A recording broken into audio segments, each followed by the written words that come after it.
wabarakatuh. Perkenalkan, nama saya Libia Putri Dea Anandasari dengan NPM 23510400071. Saya dari Prodi Manajemen Bisnis Syariah kelas B. Jadi di video kali ini saya akan menjawab pertanyaan dari mata kuliah periklanan, yaitu pertanyaannya ini, dan juga ini. Oke, nggak usah lama-lama, kita langsung ke pertanyaan pertama. Cigedol. Pertanyaan pertama, mengapa perlu analisis kondisi pasar, sosial, budaya, bahkan politik membuat rancangan iklan? Analisis kondisi pasar itu penting karena setiap masyarakat memiliki latar belakang sosial, budaya, bahkan politik yang berbeda. Dalam bisnis syariah, pemahaman ini wajib dilakukan agar pesan iklan tidak menyinggung nilai moral, adat, maupun keyakinan masyarakat. Misalnya, produk halal harus dikomunikasikan dengan bahasa dan simbol yang sesuai syariat yang diterima oleh budaya lokal.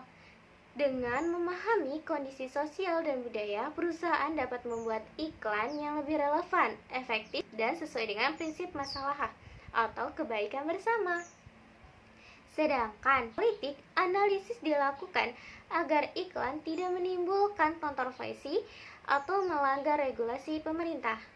Jadi, analisis ini adalah langkah strategi untuk memastikan bahwa promosi bagian berjalan dengan secara etis, tepat sasaran, dan sesuai dengan prinsip bisnis syariah.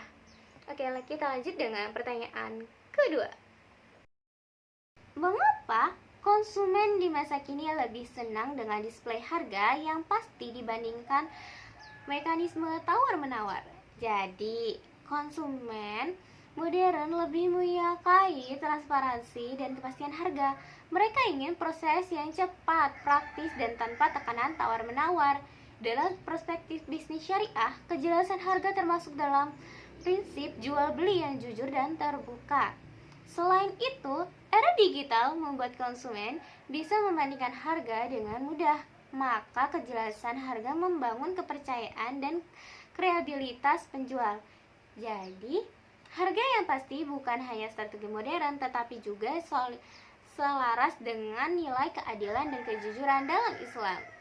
Lanjut dengan pertanyaan ketiga. Pertanyaan ketiga, mengapa Zeigarnik Effect terkadang dilakukan sebagai strategi marketing dan berikan analisis kelemahan strategi tersebut? Jadi, Zeigarnik Effect adalah fenomena psikologi di mana seseorang cenderung mengingat hal yang belum selesai dibandingkan hal yang sudah selesai. Dalam marketing, strategi ini digunakan untuk membangkitkan rasa penasaran konsumen. Contohnya, seperti iklan bersambung, teaser produk, atau produk coming soon yang membuat orang ingin tahu kelanjutannya. Strategi ini efektif untuk menarik perhatian dan menciptakan engagement. Namun kelemahannya adalah jika terlalu lama menggantung atau tidak ada kejelasan, konsumen bisa merasa kecewa atau kehilangan minat. Dalam bisnis syariah,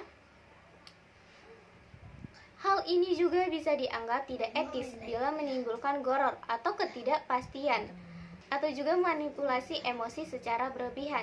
Jadi, Zeigarnik Effect boleh digunakan, tetapi harus proporsional dan tetap jujur dalam menyampaikan informasi produk. Dari ketiga jawaban tadi, ada kesimpulannya. Dari ketiga jawaban tersebut dapat disimpulkan bahwa dalam bisnis dan pemasaran syariah, setiap strategi harus dilandaskan pada kejujuran, keadilan, dan kemaslahatan. Bukan hanya mengejarkan keuntungan, tetapi juga menjaga nilai-nilai etika dan moral dalam beriklan. Sekian dari saya. Wassalamualaikum warahmatullahi wabarakatuh.